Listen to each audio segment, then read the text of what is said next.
Thank you, members, for taking time to be here today, and thank you, staff, for making this happen. My name is Aliyah Rahman, and I am a resident of South Minneapolis. I'm a Bangladeshi American, born in northern Wisconsin, and I'm a disabled person with autism and a traumatic brain injury.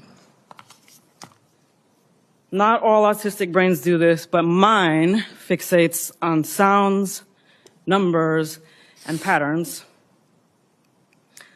And while what the world saw happen to me exactly 3 weeks ago today on video was a terrible violation, it is still nothing compared to the horrific practices I saw inside the Whipple Center. So I am here today with a duty to the people who have not had the privilege of coming home, and I offer this data because these practices must end now. On January 13th, on the way to my 39th appointment at Hennepin County's Traumatic Brain Injury Center, I encountered a traffic jam caused by ICE vehicles and no signs indicating how to get around it. I had not wanted to pull into a blocked, chaotic intersection, but verbally agreed to do so and rolled down my window after an agent yelled, "Move! I will break your effing window!" His first instruction. Agents on all sides of my vehicle yelled conflicting threats and instructions that I could not process while watching for pedestrians.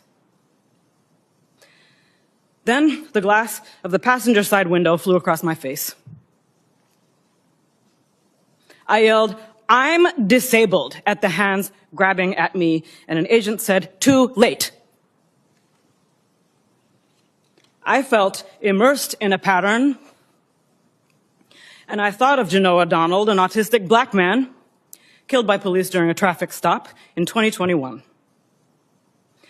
I remembered Mr. Sliberio Gonzalez, who was killed by ICE in his vehicle last year. An agent pulled a large combat knife in front of my face, which I thought was for cutting me, and later learned was used to cut off my seatbelt. Shooting pain went through my head, neck, and wrists when I hit the ground face first and people leaned on my back. I felt the pattern, and I thought of Mr. George Floyd, who was killed 4 blocks away. I was carried face down through the street by my cuffed arms and legs while yelling that I had a brain injury and was disabled.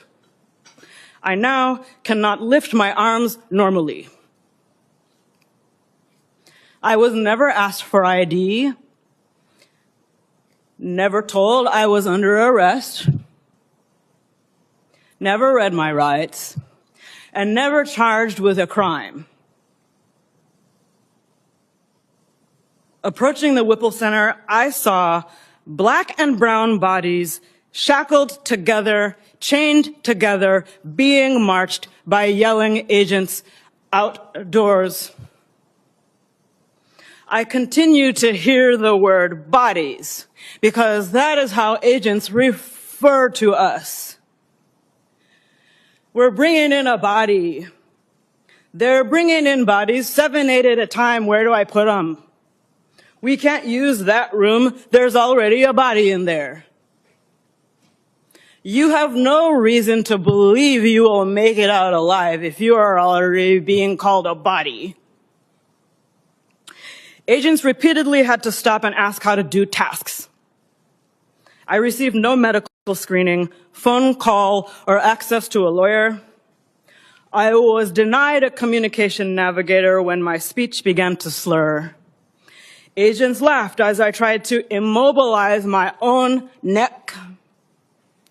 I asked for my cane and was told no, pulled up my arms and prodded forward in leg irons by agents laughing and saying, "Walk, you can do it, walk."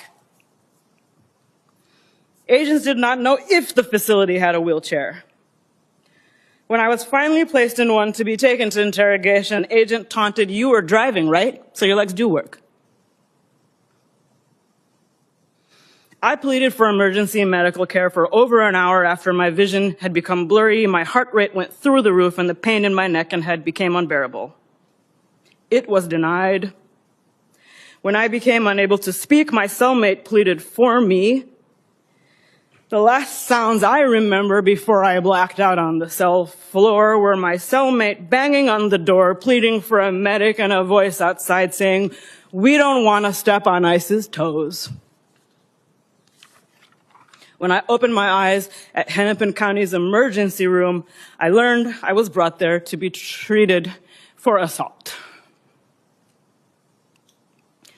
The impacts of DHS detention on my physical, mental, and financial well-being and safety have been very severe, but I do not deserve more humane treatment than anyone else, U.S. citizen or not.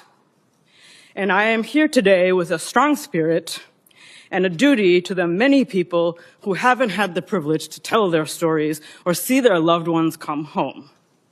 I am extremely distressed by the pattern that violence from law enforcement has been happening to Black and Indigenous communities for centuries, and to DHS survivors for over 20 years.